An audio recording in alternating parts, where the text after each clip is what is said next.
Why, hello there. Welcome back to the Better Than Perfect podcast, where every week we share with you how two imperfect people helping each other grow equals one better than perfect relationship. You took me out with the hello there. Beyond the perfect we discover, through our flaws we complete each other. Better than perfect we stay, through every fault we find our way. That was pretty good. If you guys can't tell, John is preparing for a role he has that he needs to have a British accent. Yeah, but probably not that British accent. That's a little bit. Needs to be a little more gruff. Proper. You did good, though. Yeah. It's better than the Irish. You're slipping into the Irish. It's you easy do a to good slip Irish into accent. the Irish, though. but Yeah. But yeah. Well. But yes, I'm going to do the whole podcast in a British accent. No. Indubitably, I shall. You shall see. Well, on a different note, it's been a whole year Yes, it has. of the podcast, which is kind of crazy to believe. We need to have like an insert audio of like people like, yay! Right. You know, like an audience, like, Yeah, yay! Like celebrating. But yeah, it's hard to believe it's been a year. Yeah. We were a little confused last episode, but last episode was 52. So, Yeah. but we can celebrate now because it's been 1 year. And so now it's Right. this is like the We beginning. completed We the completed. year. Yes. Right? Like Celebration that of the episode had to be completion. completed. So Yeah. here we are. First episode of a new year. Yeah. And it's your topic. Yeah. I mean, I don't know if we have anything like that's been going on as far as. We haven't caught up on Love is Blind yet. No, we gotta watch the next time reunion. we'll be here, we'll have a little bit of that for the reunion, but Yeah. it's probably just the normal. Yeah. Not too much other drama going on besides political drama and. Let's but not yeah, get let's- into that. Let's not get into that. It'll turn into the whole episode. That'd be the whole episode. But yeah, I was trying to think what else was. Well, you were talking about Channing Tatum and his girlfriend yeah. breaking up. Yeah. And they said they were just on different paths. And, Yeah. you know, I'm the type of person I'm like, is there ever like, you know, different paths? Like, I mean, there is, but I guess more so I'm thinking about when people are like, the timing just wasn't right or things like that. And I think if it's something you're supposed to stay in, that doesn't really matter. But if you're not as like fully into it, that's not like your person you could see yourself being with forever, then yeah, you're going to be like, the timing was off. Yeah.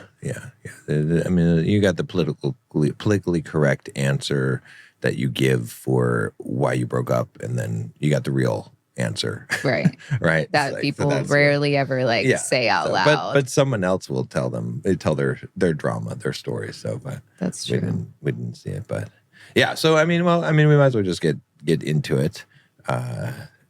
I just keep on wanting to just go into the accent. I know. At first, I was like, I don't want to do a British accent for, like, just let me just do normal lines. But now I'm like, I do want to do it, but I'm not going to do it. It doesn't help that you just said say the intro like 3 times, and now you're like in now the it's just zone, like, and now you just want to do a British accent. But one thing I did notice about, that I think is interesting about doing an accent is that you have to bring the character with you. Like, it's not just the accent. Like, you can't just do an accent. Like, you actually have to, it then brings you into a character. So maybe it is good to have an accent. Speaking of that, actually, there's another little thing before we get started. We saw Jeff Dunham.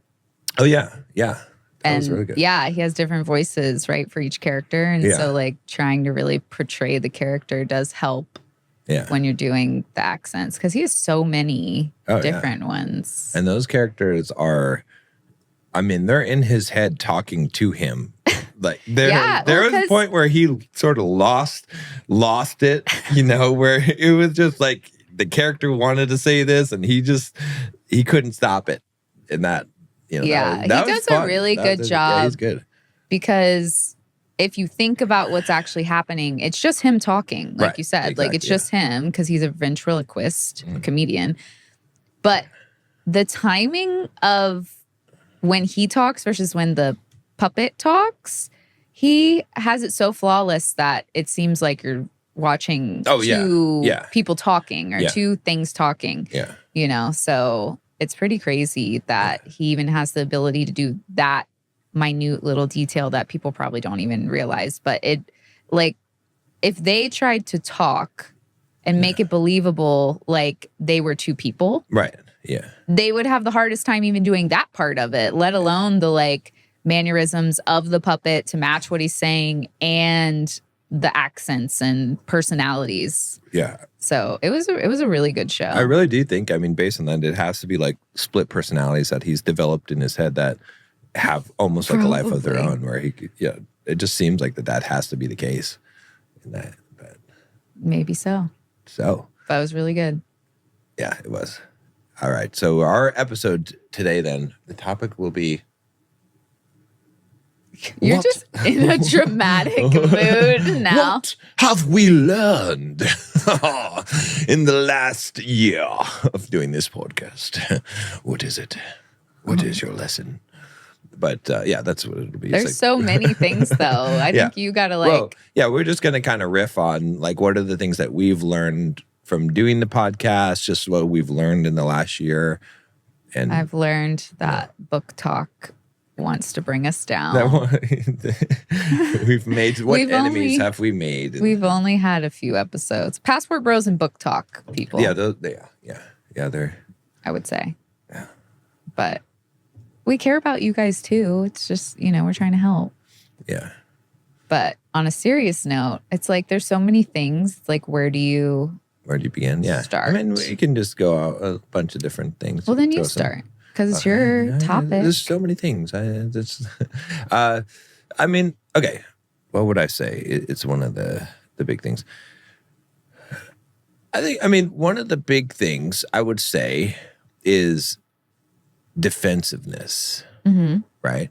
That's just not good in a relationship. I think I've learned a lot about I've recognized it more in myself and in the relationship and have learned a lot how to not come across that way, right? How to instead of going to a defensive position to try and go for more of an empathetic position or just taking in, understanding. Like it's not necessarily agreeing, but it's not directly opposing, right? So it's like I think that's a better position, but I've definitely learned a lot about that, about how it just leads you down the wrong path when you do it. It's like things spiral from that as soon as anyone's defensive, whether it's me or you. And I know. I was gonna say I think that was a big one too, because if I look back on when we had a moment and like you weren't feeling heard by me, it was like me trying to defend myself. Like I feel like you would get defensive in a different way than I would get defensive, but it was still defensive. Yeah. And like you said, realizing that you don't have to fight your partner, like the person who's trying to talk to you, or you don't have to like defend yourself to try to prove your innocence, because that's really what it is in these moments, right? Like you're not defending yourself to like fight. You're defending yourself to be like, no, see, I wasn't doing what you thought I was doing, or like, no, I'm not wrong. This is why I'm doing it. But it's like in that moment that isn't going to help the situation. Yeah. And there's really like, unless it's a situation where explaining where you're coming from genuinely benefits the situation, then it's usually not even really necessary. Like you said, it's more necessary to come from an empathetic place, right, and make the other person feel heard and validated and listen to what they're saying and not go straight to defend yourself, or not even defend yourself at all in some situations. Yeah. And it really does change the whole nature of the conversation and the relationship. Yeah. Because you're no longer like, I have to I have to protect myself. I have to defend myself, which that's essentially what it is. Like, even though, well, I guess defensive, you do maybe think of protect, but I don't think people, when they are defensive, think they're protecting themselves. Right. I think they're trying to like explain their innocence. Exactly. And even almost like not hurt the other person because it's like, oh, I'm not trying to do this to you. I'm not trying to hurt you. Which seems like the right thing to do, but it actually turns out to be not, because if you think about it, whenever someone acts in any kind of defense, it never convinces you. Right. You're never like, oh, you defended like, yourself very okay. well, right? Like I've changed my mind. I should not have come at you. You know, it's like you may change your mind, but it's usually not going to come from a defense. Right. Right. You know. And even if you feel like you have to explain because of whatever situation you're in, you should always wait till the end. Like after that person has talked about what they need to talk about, and you've validated that and you've had that discussion, then if there's a part that you need to bring up, then it should be at the end. But yeah, it does change the dynamic for the better, and it's hard to do. You know, it's hard to not want to defend yourself. But like you said, defending yourself has never fixed the problem. No one's ever been like, oh, okay, I'm healed. Because the thing is, no matter if you meant to do it or not, no matter if it was intentional or not intentional, you hurt somebody somehow. Mm-hmm. And even if it doesn't make sense to you, that is how they're feeling. And typically, too, when we take it personally, we get more defensive, too. Right. And sometimes it's not even personal. Sometimes it is, but sometimes it's not. And so the second we take it personally and then we're trying to defend ourselves rather than care about the person that's talking is when we get in a lot of trouble. And by we, I mean me, but yeah. Well, and it's not necessary. Even to give a good example, like if someone accuses you of eating their M&Ms and you didn't even do it. You were set up. You took the fall for two women who ate some child's M&Ms. We didn't eat them. Or whatever. No one even remembers what happened now, but it wasn't me. We know that. It wasn't me, yet I'm accused of it repeatedly. Yet I do not defend myself. I just take it. Because there's no point also, right? It's like, okay, if I argued it, even though I'm innocent, then there would be an argument about it. But if I just don't defend against it, then we move on to the next topic, right? It's like, oh, remember when you ate my M&Ms, Dad? And I'm like, I don't have anything to say about it, right? Because I'm not a snitch, right? Then the topic changes. It moves past it. But if I do even try to, I mean, it's an extreme example, but it is actually true. It is actually true, right? It just moves past it. Like when you stop defending yourself, people can't just keep on throwing darts at you. Right. You know, they have to stop because it's like, you know, you get tired of throwing darts at someone who's just laying there on the floor twitching. My gosh. You know what I mean? But it is true. But I have learned that. And it is easy to slip into it. It's easy to not recognize when you're being, especially when you feel justified, especially when you feel wrongly accused.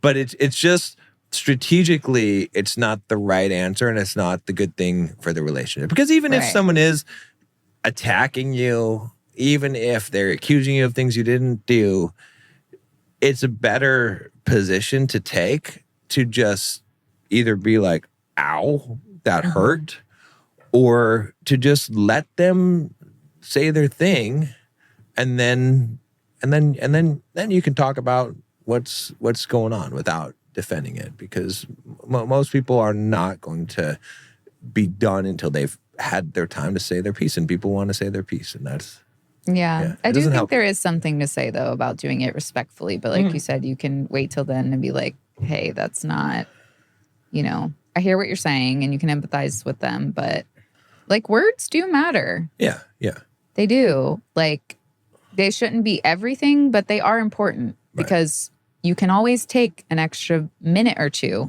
to think about the words that you're saying instead of being like, oh, you shouldn't care about the words I'm saying. Like, no, like you are the only one who can control the words that you're saying. So, you know, I think people should pay attention to those things. It's a good double standard though. It's one of those things where you as a person should be careful about the words that you say, right?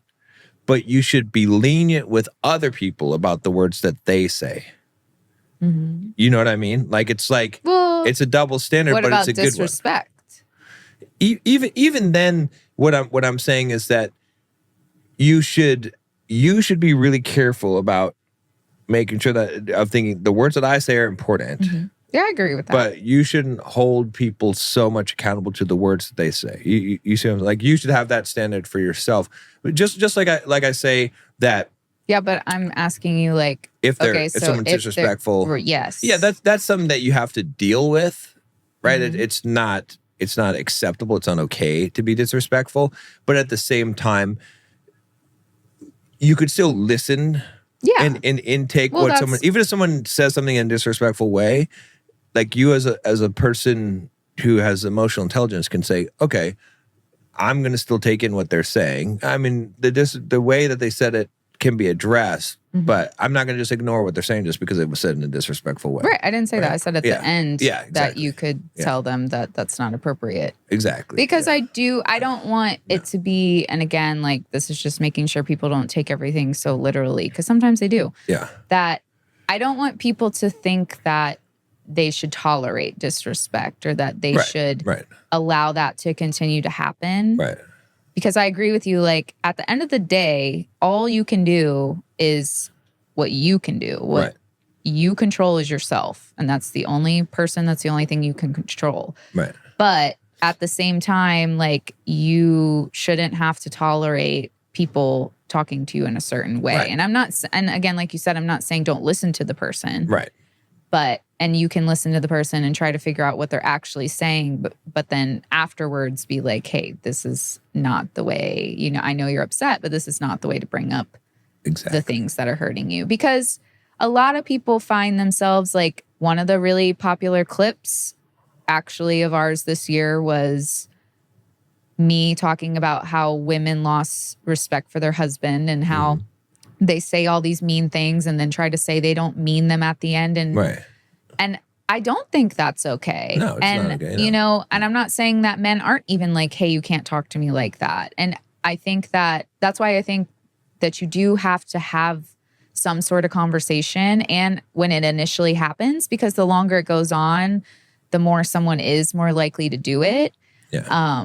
But I just don't want people to feel like they have to just allow the person they love to talk to them in a way that can, because like, we don't talk to each other that way, but I know what women and men are capable of saying when they're upset and how that hurts when the person you care about the most or your husband, your wife, or whoever is talking to you in that way. Yeah. Yeah, absolutely. You got to have the boundary 100%. Yeah.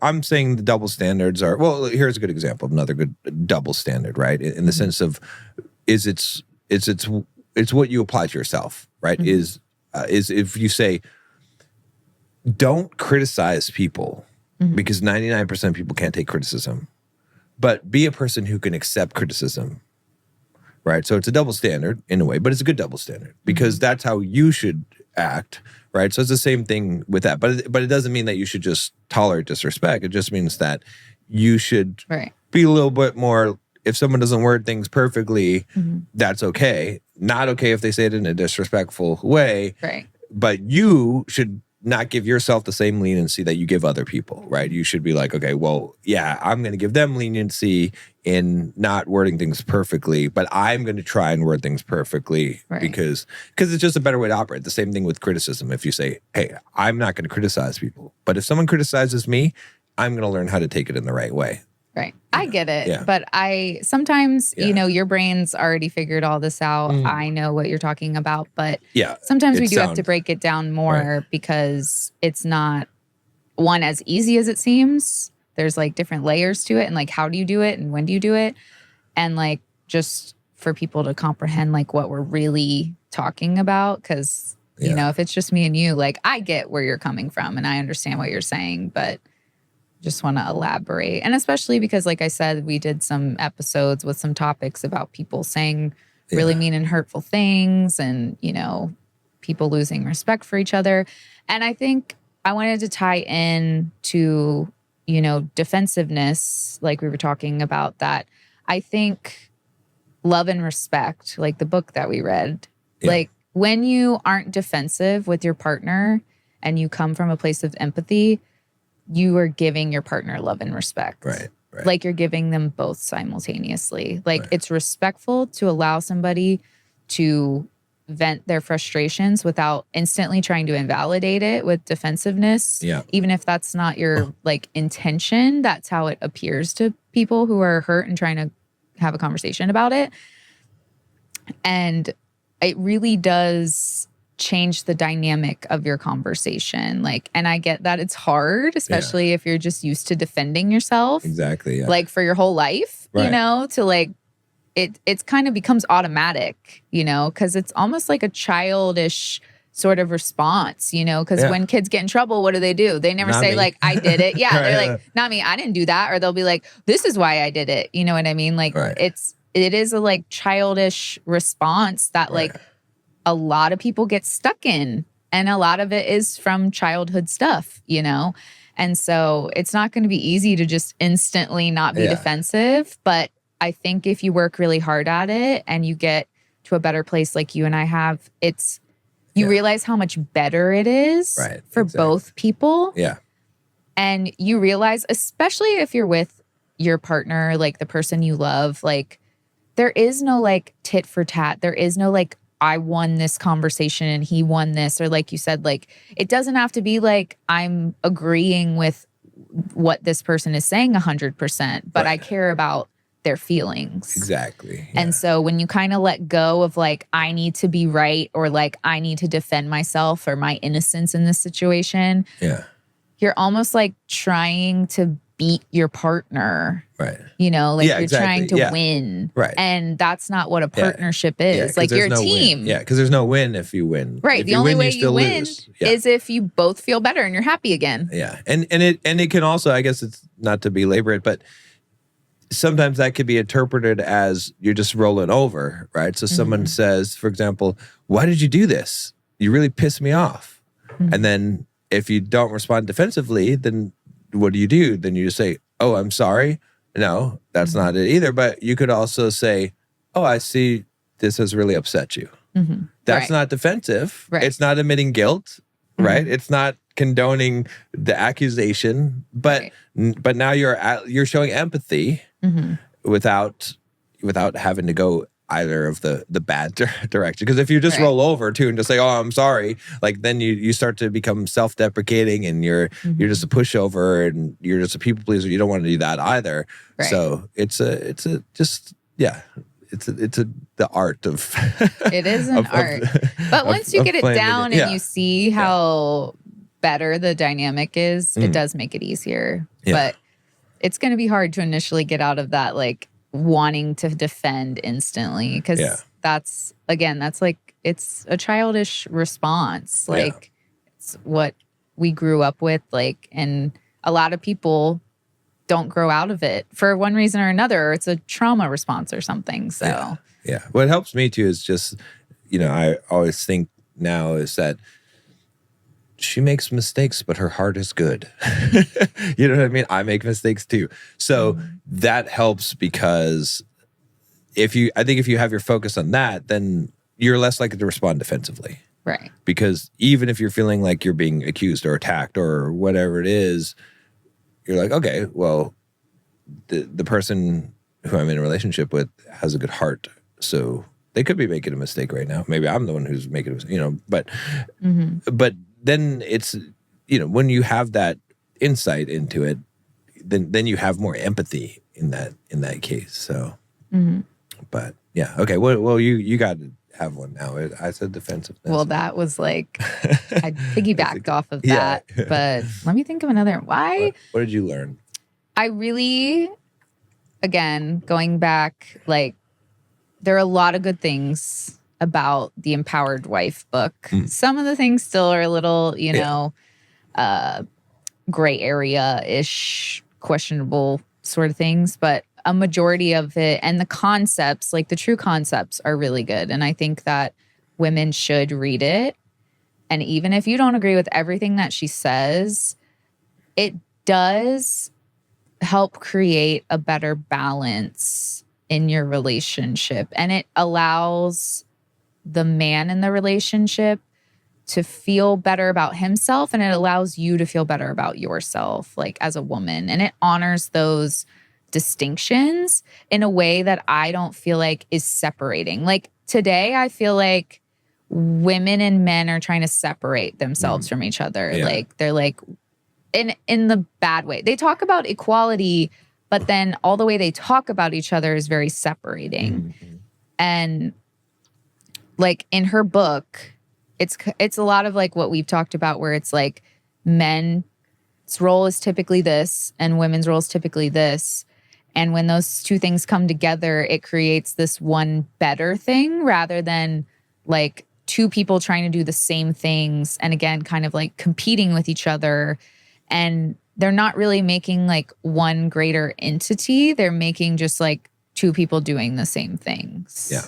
And I think honoring that instead of like trying to put each other in boxes that they don't belong in, like trying to make women more masculine and men more feminine, like that I feel like is actually hurting us rather than honoring each other for our strengths and weaknesses. And when we come together, those things balance out to like a very harmonious one. Yeah.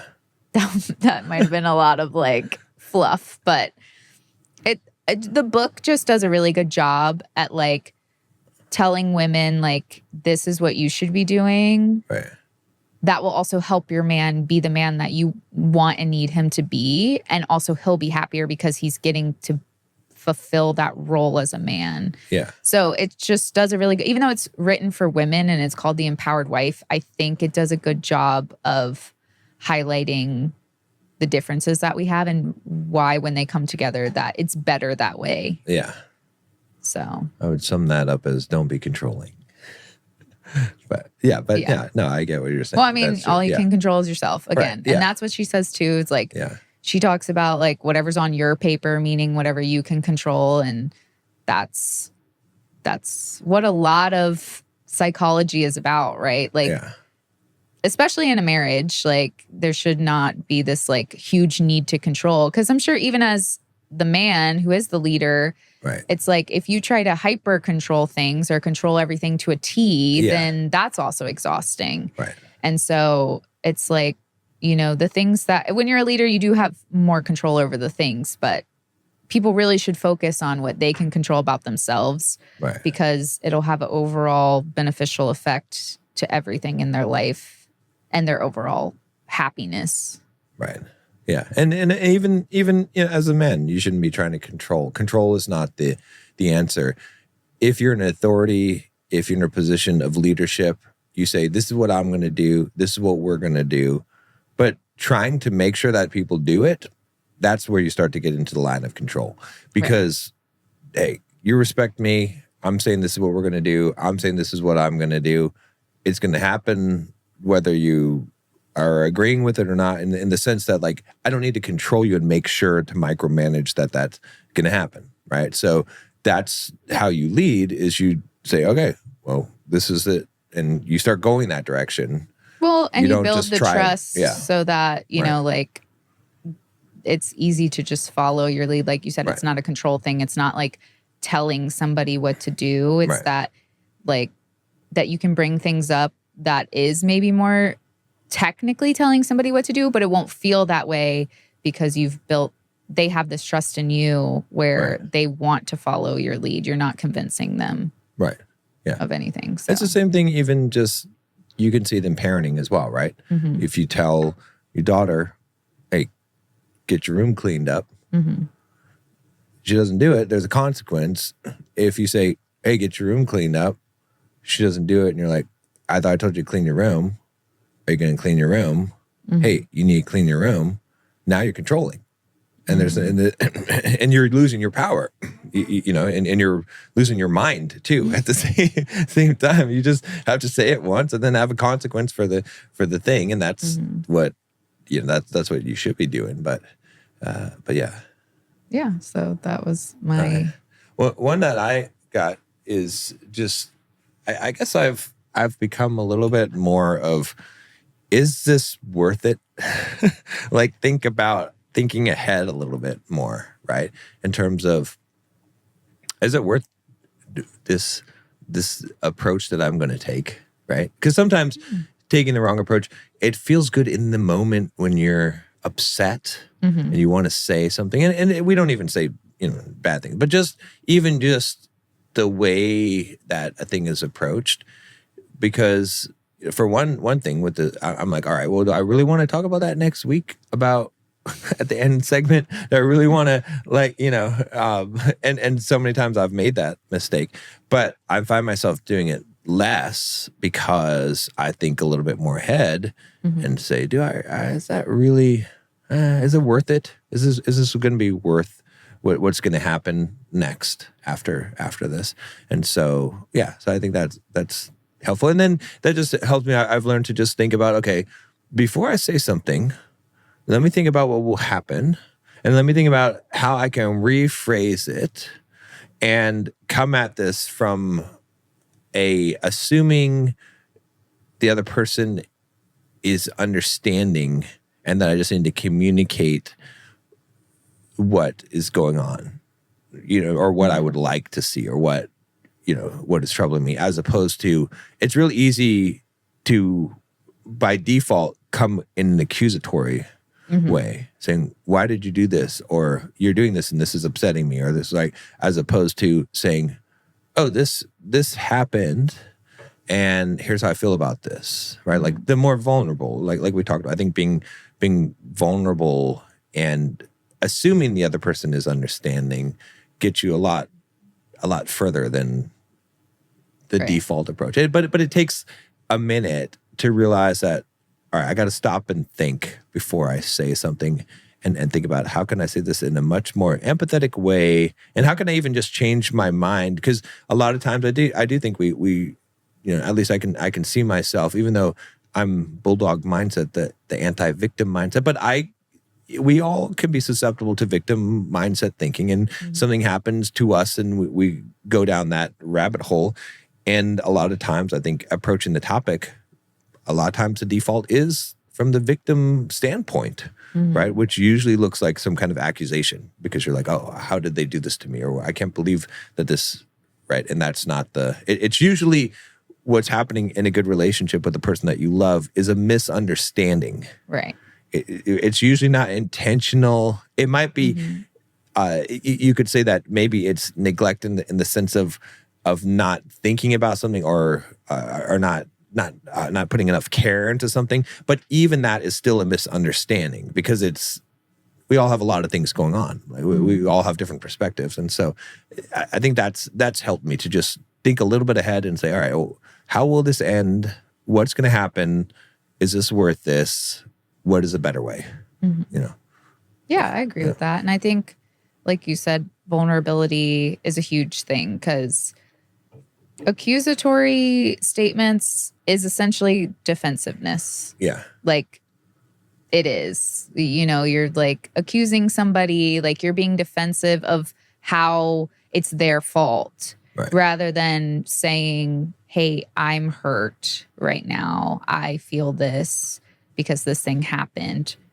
Instead of, like, if you're accusatory, you're like, you did this to me. Like, that's not going to get you the response that you want. I mean, it shouldn't get you an aggressive response, but you're essentially shaming somebody for your feelings, and maybe it was their part in it somehow, but it's still almost like attacking, like you defending your hurt to someone else. Like, it's defensive in the other way, right? Like, exactly.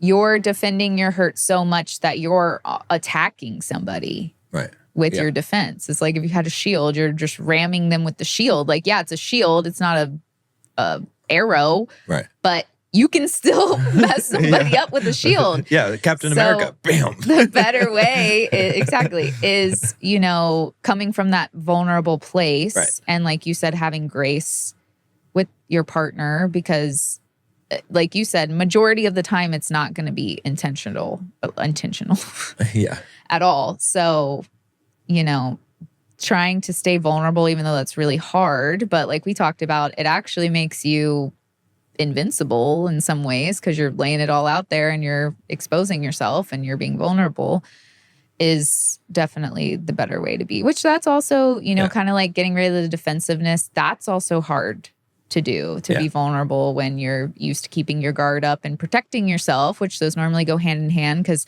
if you're defensive, you're defending, that part inside of you that you want to keep safe, and being vulnerable is exposing that. So yeah, it's hard to break out of those patterns, but when you do, it is valuable and it will make your relationships better. Yeah. Because of that. And and I've talked about it before, but it's so much better. And I've learned to say, I don't like this, or I would like this. Those come across, it seems subtle, the difference, but if I tell you that you're doing something wrong, right? That's attack. That's that reverse defensiveness, like you said. But if I say, I don't like this, there's nothing to argue there, right? You can't defend yourself against, I don't like this.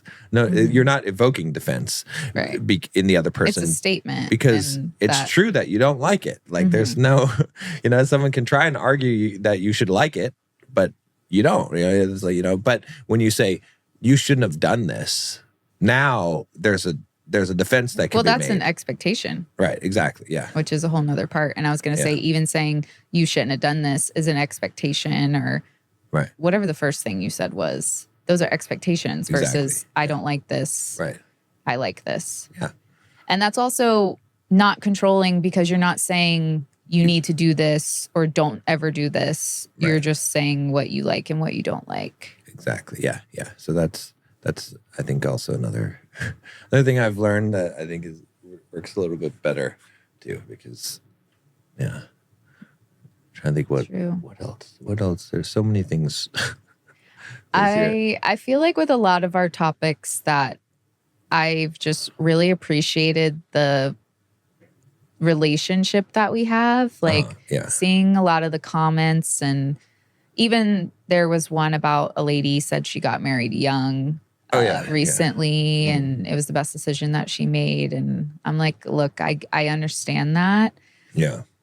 And there was another lady too who's like, people, I think it was the open relationship thing. She was like, people have kind of tarnished what marriage used to be with all these like things that they're doing to like make their relationship different. But I do think there is a lot of benefit in going back to how marriage should be. Yeah.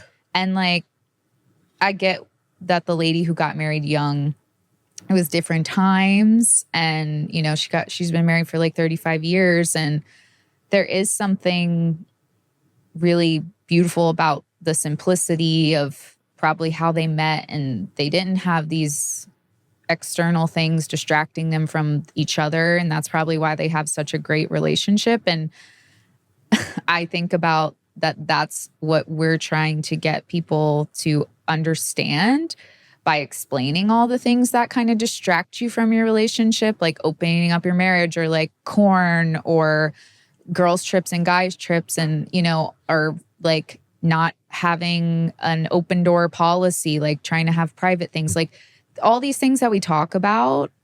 We're trying to help people get a better, closer connection, have more intimacy with their partner.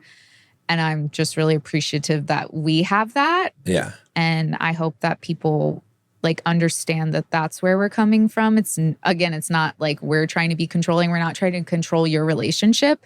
But, everybody has kind of like made marriage their own thing. And in a way, that's how it's going to be. But it's being taken to the extreme. Right. Yeah. And there is something about simplifying marriage back to what it is, like committing to one person forever, as long as there's not abuse going on, or, infidelity or whatever, like that, the simplicity of that is actually what makes you the most happy and have the best relationship. Yeah. And so I think a lot of those topics, even though people disagree and, you know, they have their own things that they do, that I'm just appreciative that you and I have that. And I hope that people want to have the closeness with their partner that we have, because it's amazing. Yeah. That's I don't know. yeah. I mean, I appreciate us talking about all the things, but I hope people eventually learn to appreciate them, like if they don't already. I know some people do who watch and stuff, but I hope they realize where we're coming from, and that it's not trying to control. It's not telling them, you know, like, this is how you have to do it, but like, we're living this and it is better. Like, you've been in relationships before, I've been in relationships before, and I've had other elements of like what people are talking about, like more modernized things like involved, and it was nowhere close to the relationship that you and I have. Yeah, exactly. Yeah. And I know there is a part of it about being like compatible and, you know, we like each other and we're friends and all these different parts to it too. But I do think that by focusing on each other and a lot of the other elements that I mentioned before, having those in our relationship, like where we're not letting outside things interfere with our relationship because we value it so much, is like what helps make it so wonderful. Well, and it's just what you said, is that I think most people start that way. I think most people do start compatible, or at least feeling they're compatible and liking each other. Mm-hmm. Well, I would hope so. A relationship successful is about preserving that. And that's what all of the things that we talk about are. And that's what makes it what it is. And not only preserving it, but then it can grow. Right. And most relationships end up in a state of decay over time, right? Mm-hmm. And you have to specifically, like, the reason why we say the things that we say is to prevent that decay from happening. Right. That's I was going to talk about the law of thermodynamics, right? It's like, you know, things go from order to disorder, right? Mm-hmm. But entropy, right? You have entropy that happens.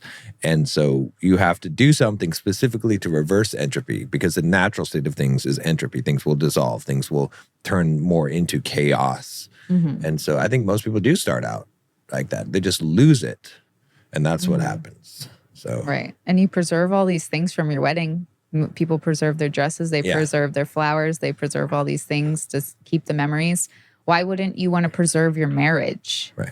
Because you can preserve it to the way that it was. Like, I feel like we're even better than when we first met. Like, for sure. Yeah. We talked about the honeymoon phase. Like, I would say we're past that. I don't know what you would call that, the perpetual vacation stage. Right. But you know what I mean? Like you said, it continues to grow because we protect it. And people try to be like, oh, are you in prison? Why are you protecting it? Why are you saying protecting it? It's not protecting it as in like we can't control ourselves. It's protecting the outside world from getting into the beautiful meadow that we've made. Yeah. Like, it's kind of like if there was like a post-apocalyptic movie or something, and there's the last like beautiful nature-y meadow and the rest is like atomic bombed and it's just like radioactive. Yeah, you got to have some serious protection to make sure that doesn't get in there. Right, exactly. It's not like we're tempted by the outside world. It's actually the opposite. We don't want any of the outside world to get into our relationship. And it's a gradual degradation that occurs. I think that's where people are, they think they're smarter than what they are, right? Because they think, oh yeah, you guys are you're just insecure or whatever. Mm-hmm. And it's because they don't realize that it's not something that happens in a night. Right. It's not something it's not like, oh, if a girl goes on a girl's night out, that's it. Mm-hmm. It's the repeated process of doing that. It's the repeated process of that eroding over time. Like erosion, like and not having these protections in place that eventually causes the fault where the thing breaks. And that's what, you don't even notice it. You don't even notice how you got from here to here. Right. So instead of getting from here to here, you're saying, I'm never going to let it happen because I'm on top of it. You preserve it from the beginning and it's in its most beautiful state too. Right. And so, it's like boiling a frog, right? The slow boil. I've never boiled a frog. Well, you know so how they say how to boil a frog is like, you turn up the heat little by little. It doesn't even know that it's. You're more country than I thought you were. I guess so.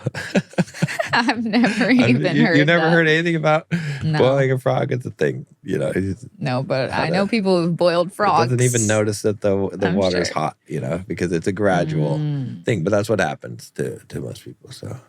Yeah, so. What other things? What other things do we have that we've learned? Lessons from doing this podcast or this? Lessons learned. Man, there's a lot of stuff. Like a lot of episodes. I'm trying to think back. Yeah. It's like some of the stuff we've already. Yeah. We already just knew. The personal stuff that we've figured out.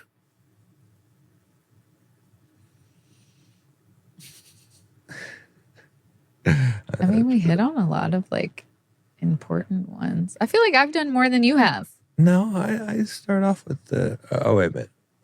I was gonna say I start off with the defensiveness.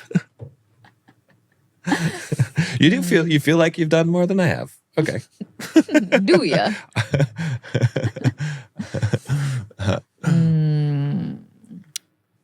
Yeah, I mean, I feel like you started strong with the defensiveness because, that element of that is a lot more intertwined with a lot of different things than people think.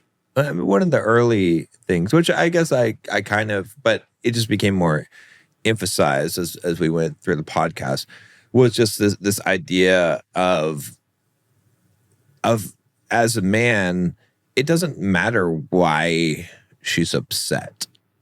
It matters that she is upset. That's what matters, right? And I think that was something that I have figured out, is that it doesn't have to be rational. It doesn't have to make sense. It doesn't. It doesn't even have to be something I did, right? But you care that I care about it. That how you feel. And that's the thing to demonstrate and show, right? So I definitely have learned that, and that's helped a lot. So yeah, I'm trying to think of some other things. I mean, we talked about the control thing, and you're like letting go of control, and I've just always had a hard time letting go of control in a lot of ways. But I feel like I've gotten a lot better. Than I ever have been. And obviously I'm not perfect and I'm still going to try to control things here and there. But, focusing on what's on my own paper. But also not that I didn't do this before either, but focusing on to how I can help you and how I can help Sophia and helping our family. Not that isn't what I was doing, but I guess shifting my perspective of that in a way. And I don't even know if I can explain how I shifted it, but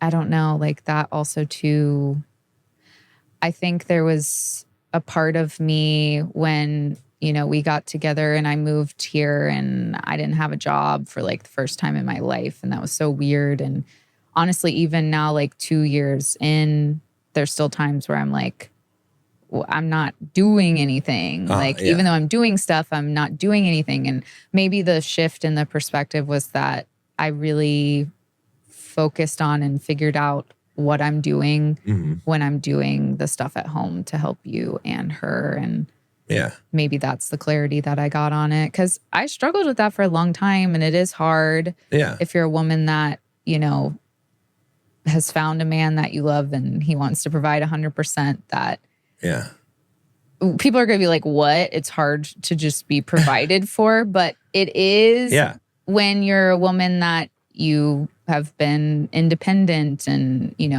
figuring your whole life out for 29 years before someone else comes along and is like, I'm going to, take care of all the things. And even if you like staying home and doing stuff around your house and being a stay-at-home wife or mom, it's like a part of that is still weird. Like you feel like you're not contributing, you're not helping, you're not, providing value to your family. Yeah.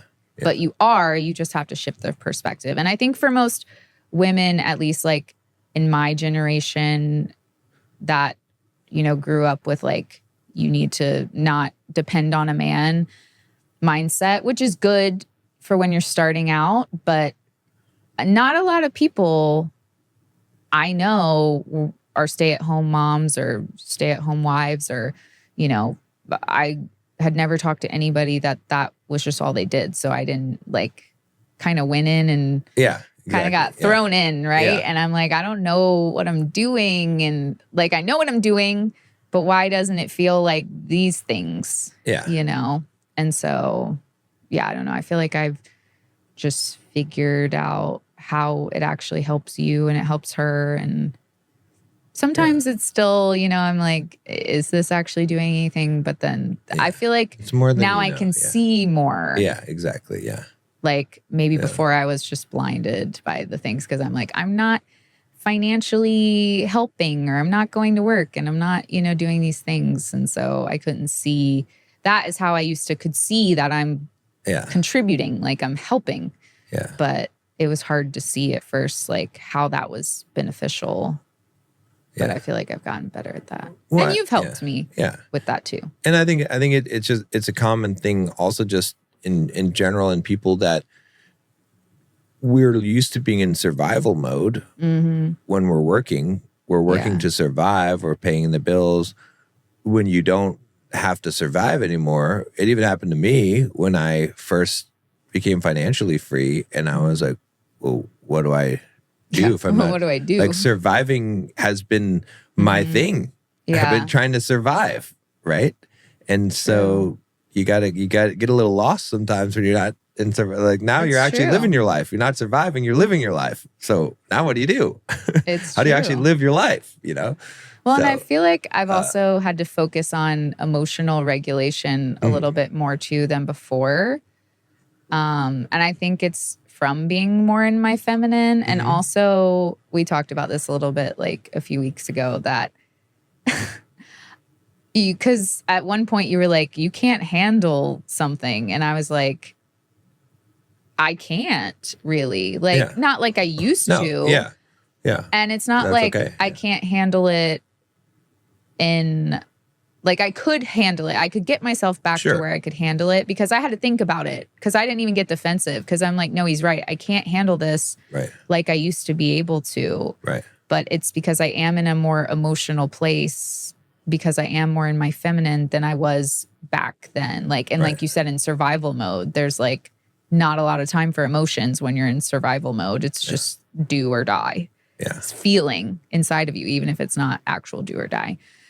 But at the same time, too, I don't want to dump all my emotions on you, even though I know I'm the emotional being here. Yeah. I don't want that to become a burden on you or anything like that. So making sure to regulate myself and grow and, take all the things that we sit here and talk about into consideration and do them has been really helpful. Well, it's funny because the number one complaint I get from guys when I'm coaching them or when I'm talking to guys about their women is that they can't handle life. They can't handle things. They're not tough enough. And I'm always like, you're supposed to be the tough one. Right. That's what you should say to them. You're supposed to be the tough one. I'm always like, don't try. I get it. I get it. I understand that if she had to live a day in your shoes, if she knew how the real world worked, all of these things, right? It's but you're shielding her from that. That's what you're doing. It's because, look, if you weren't there, she would have to deal with life, right? And maybe she wouldn't deal with it as good as you are dealing with it, and maybe she wouldn't be growing some business or doing whatever, but she'd be surviving, right? But the whole point is that you're shielding her from it so that she doesn't have to be in her masculine and deal with life, and she's in her feminine and she can be feminine. And that's why you're creating that protection instead of thinking, oh, I need to get her to toughen up, or that's not the thing. Right. So, which is something that, I mean, I feel like that was a lesson that I learned in this really early in this relationship when we were figuring out the dynamic of it, because my first instinct also was the same. It's like, she's got to toughen up. She don't and it's like, no, that's not the right way at all. As a man, that's a surefire way to get your woman to act masculine. Exactly. That's exactly. And a lot of women or men say that to the women that they're with. Right. Yeah. So it's like, the thing is, you can't ask for a feminine woman and then treat her like she needs to toughen up. Right. Exactly. Yeah. Because she will do that, but you're not going to like it because it's not going to be feminine. Yeah. Yeah. Like, it's because you're basically saying toughen up in the way of how a man would. Yeah. Like, why are you letting this bother you? Like, don't do that. But women are emotional. Yeah. And they do care. That's like the part of them that is the feminine core. Right. That's what makes them mothers. It's like what makes them who they are. And so you can't ask for that and have those things without the trade-off of like, she's not going to be a man and she's not just going to do it, or she's not going to like whatever. Right. Like she can, but you're not going to like it because the other things get muted. Yeah. So like, I think men really need to think about that. And I get, even as a woman, how it can be a lot when a woman is emotional. I get that. And she should be working on regulating herself and, expressing her emotions in the right way. Yeah. But you have to realize that if you want a feminine woman, that is what it is. Exactly. Yeah. No, that's exactly right. Yeah. And like, you shouldn't also talk down on her because she's doing what you supposedly want. Right. Because the thing is if you criticize a woman and be like, you need to toughen up, she's going to do it. And then she's going to go back to the other side. Exactly. And then how are you going to get her back over here when you told her to toughen up? Yeah. Yeah. No, I remember earlier in our relationship, I mean, somewhere maybe in the middle, where I was like with dealing with our daughter, and I was like, you got to be able to handle it, and I was kind of getting upset with you because you couldn't handle it, right? And I was like, and then I realized, no, that's not. I was doing the wrong thing by getting upset about you not being able to handle it, because it's okay that you can't handle it, because it's like the emotional part of it. Yes, and you don't have to, right? Like, yeah, there's certain things that you have to do, but it's okay that I can step in. I can take on the thing that you can't take on, and that's okay. There's nothing wrong with that at all. It's great, because I want you to be that way. I want you to be feminine, And again, it's not an insult. It's not to say that that you can't. You obviously deal with the things, but I'm just saying at an emotional level, right? It's going to take a toll on you. Mm-hmm. And I was getting upset about that at one point, right? You know that was right. And then, but that was not the right thing to do, right? Because, and that's something I had to learn, was that I want it to. It's not that I want it to take an emotional toll on you, but I want you to be soft enough that stuff that affects you, that doesn't affect me, it affects you. Mm-hmm. Because that's the whole point. That's right. The difference, is that, I could stand there and she can say whatever, not that she, but, there have been some instances, but all kids, and I'm unfazed. I can just go on and do my work and whatever. It's not a big deal. But in the same situation, I want that to affect you a lot more, because I want you to maintain being soft and being like that, being caring and compassionate, and right. The thing that I because I have, one of us has to be the tough one, and one of us, but we both don't want to be the tough one. That's not good. That's not good for anyone. You see what I'm saying? So it's like, I'm able to do that in order to allow you to be the tough one. Whereas before I was almost seeing it as an inconvenience. Like, okay, well, now I got to deal with this. And it's like, no, it's not an inconvenience.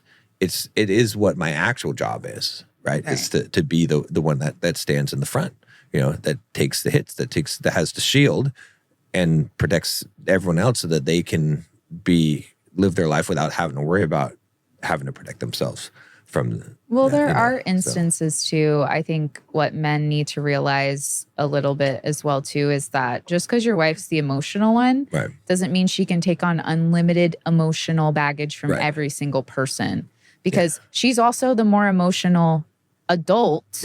She's also taking on your emotional instances and trying to help you. I mean, I know not all wives do this the right way.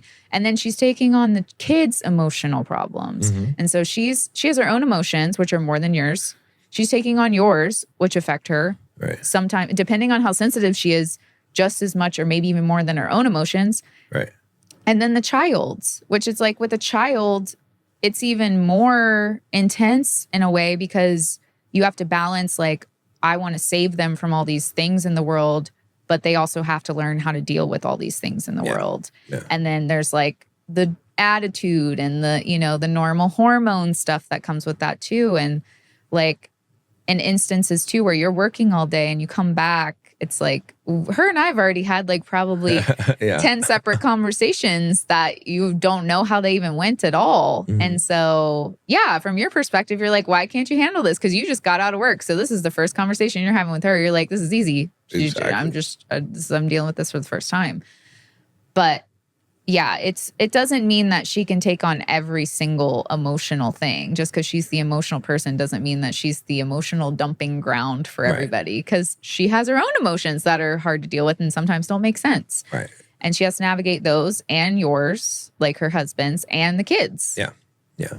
So yeah, it's, you know, it's a whole different dynamic. But when you find the balance and you incorporate all these things, it is more beneficial. Like you said, like when you realized like, oh, I can help you in an area where you're like kind of overwhelmed because of the state that you're in. I'm not in that state, so I can help do that. And vice versa. Like there are things that I could help you with that you needed done that you might not have the time to do, or the right je ne sais quoi for it. That's right. So I think the other thing, I guess maybe the last thing I'll say that I learned was,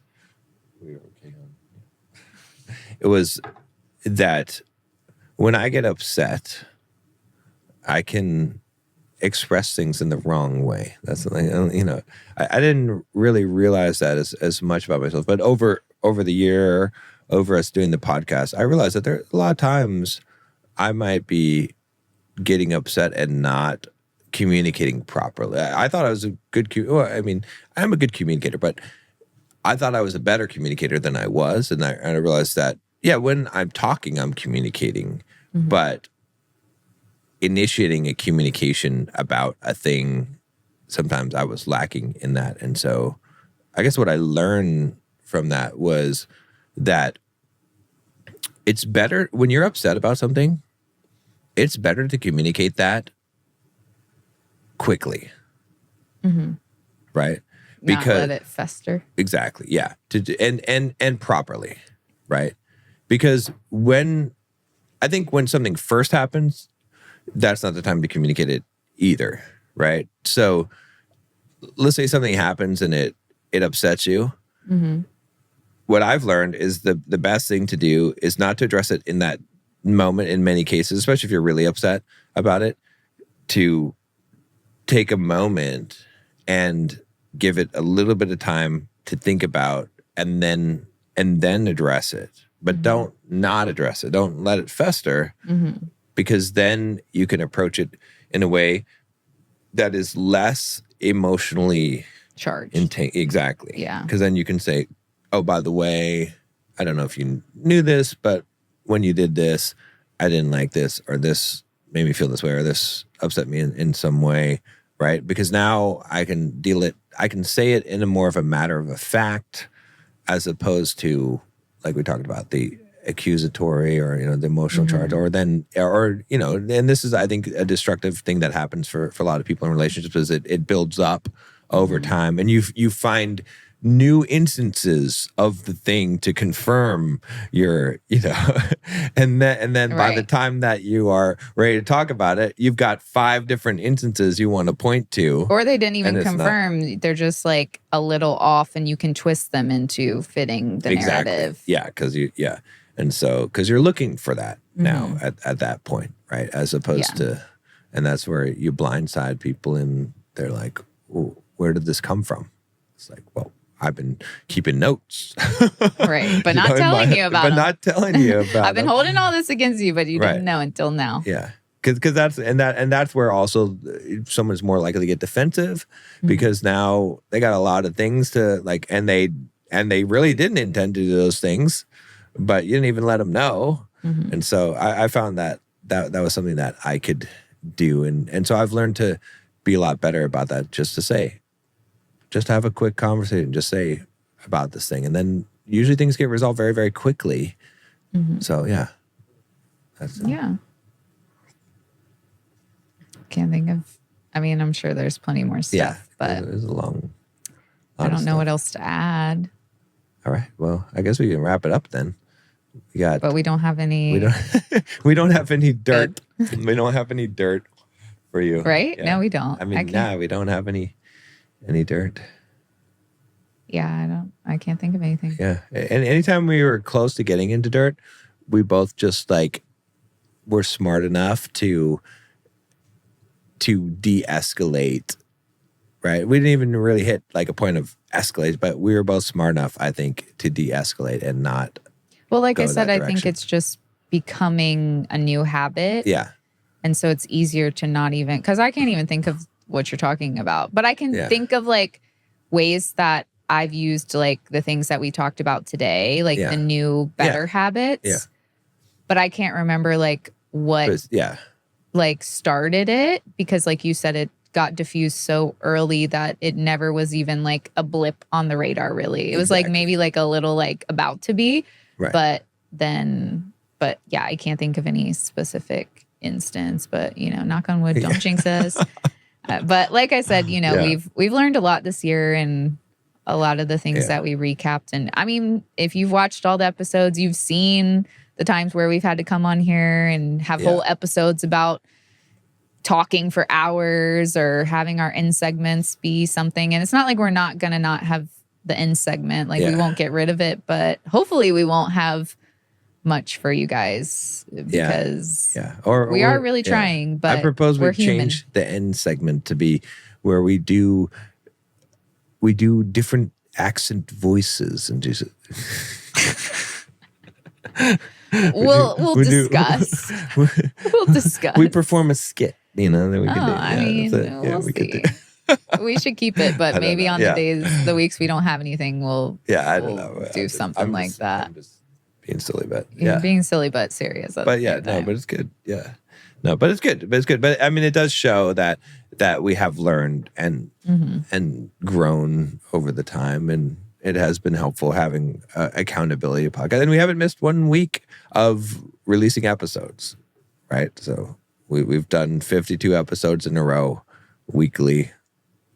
So that's something. That's an accomplishment. But we got to get some reviews and some well, let me see. Subscribers. I'll look at the share this with your friends, family. I didn't look it up ahead of time. Relatives. Yeah. I guess that's technically family. I'm waiting for people to say that they want to be on the podcast, but I'm surprised that we haven't gotten anyone who wants to be on. Banana fingers, but that's all right. So if you do want to give us some love, you can leave us a review on Apple Podcasts app with some words. Would be appreciated. With some words. Yeah. Sure. And if you got a question for us, a problem that you want some help with, topic for an episode, you can email us at betterthanperfectpodcast@gmail.com. You can hit us up on Twitter. Twitter? We don't have a Twitter. Let's go. Or did you make a Twitter for I made it Twitter. You're just posting whatever Instagram. You want on there. I don't know. You can message us on TikTok, but Instagram is probably the thing if you want to do that. And if you're in San Diego, you want to be on the show, shoot us an email. Let us know. Yeah. We'll audition you. You don't have to audition. Yeah, we'll do some live coaching also on the show. But you do have to be serious. So we might ask you some questions just to make sure you're serious and not just trying to come on and yell banana fingers and then run away. We'll have to see what this season of the show, maybe we'll make some changes, add some things, right? Yeah, maybe we'll have I think I saw somebody comment to have like guests or something, which obviously we're trying to get you guys to be a guest, but yeah. Or maybe we'll figure out the call-in thing or something like that. Yeah. Or maybe we'll have like a wheel that we spin and then... A wheel? Yeah. And then what it lands on, it's like... Wheel of relationships. That's it. Yeah. The wheel of relationships. Where are we going to get a wheel? I don't know. All right. We'll see you next week. Bye. Cheerio. Oh, no. Cheerio.